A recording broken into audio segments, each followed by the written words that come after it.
programme Agriphone en Vienne regroupe la Fédération des chasseurs de la Vienne, la Chambre d'agriculture de la Vienne et aussi les chasseurs du département et les agriculteurs. Ce partenariat a pour but dans le département de promouvoir un aménagement qui s'appelle la bande mellifère. C'est un aménagement peu connu mais qui a autant d'intérêt que la haie. Et c'est un aménagement qui a tout son intérêt dans un contexte de plaine céréalière qui manque souvent d'aménagement plus pérenne. Alors en Vienne, on travaille aussi bien avec des exploitations en grande culture que des polycultures élevage ou aussi bien des maraîchers. L'objectif étant que l'aménagement soit surtout placé dans un contexte grande parcelle, grande culture et plaine céréalière. Nous avons travaillé sur un mélange de semences qui serait adapté à notre territoire, à notre département. Et l'objectif est que les semences que nous fournissons aux agriculteurs puissent avoir une réussite, quelles que soient les conditions pédoclimatiques et les pratiques mises en place par l'agriculteur. C'est de leur montrer qu'en Vienne, notre mélange ne va pas poser de problème, par exemple de plantes problématiques dans la parcelle, et qu'il va avoir un intérêt à la fois agronomique et cynégétique. L'idée, c'est d'accompagner tous les agriculteurs qui sont volontaires à mettre en place ce type d'aménagement dans leurs parcelles. Pour cela, donc, les deux structures les accompagnent d'un point de vue technique et la Fédération des chasseurs de la Vienne a financé la semence. L'idée après est de suivre cet aménagement sur une partie de ces parcelles pour voir si le couvert s'adapte bien en Vienne et s'il a son intérêt vis-à-vis de la faune. Le mélange est composé de 10 espèces de dicotylédones qui sont adaptées au contexte pédoclimatique de la Vienne. Pour le moment, donc après 4 ans, nos premiers résultats, c'est que le mélange s'exprime bien. Cependant, on observe des variabilités géographiques et temporelles. On a certaines espèces qu'on a semées qui s'expriment mieux une année plus qu'une autre. Et puis évidemment, la réussite est vraiment dépendante aussi des pratiques mises en place à l'implantation et lors de l'entretien par les agriculteurs.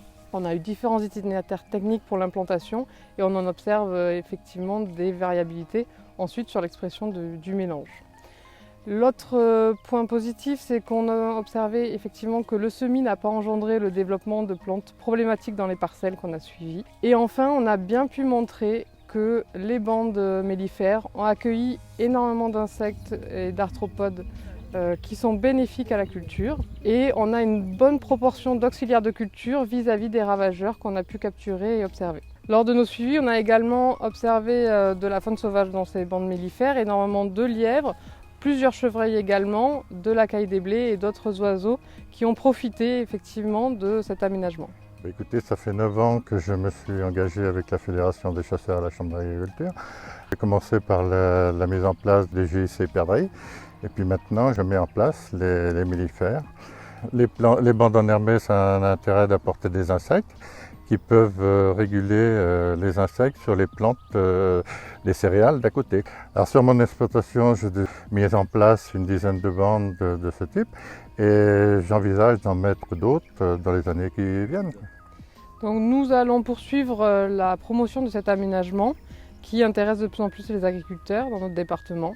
Et donc nous allons travailler à faire évoluer le mélange de semences que nous avons fourni avec les résultats que nous avons pu obtenir et le ressenti des agriculteurs qui ont déjà participé à notre programme. Puisqu'on a réussi à sensibiliser plusieurs profils d'agriculteurs, que ce soit des agriculteurs en céréales, grande culture, des polycultures élevage et aussi des maraîchers, parce que chacun y trouve son intérêt avec ses propres objectifs. Et l'avantage de cet aménagement, c'est qu'il peut apporter différents intérêts, que ce soit sur une recherche d'auxiliaires de culture, une recherche de paysage aussi, un intérêt aussi pour la faune et d'autres intérêts plus agronomiques ou plus environnementaux de façon large.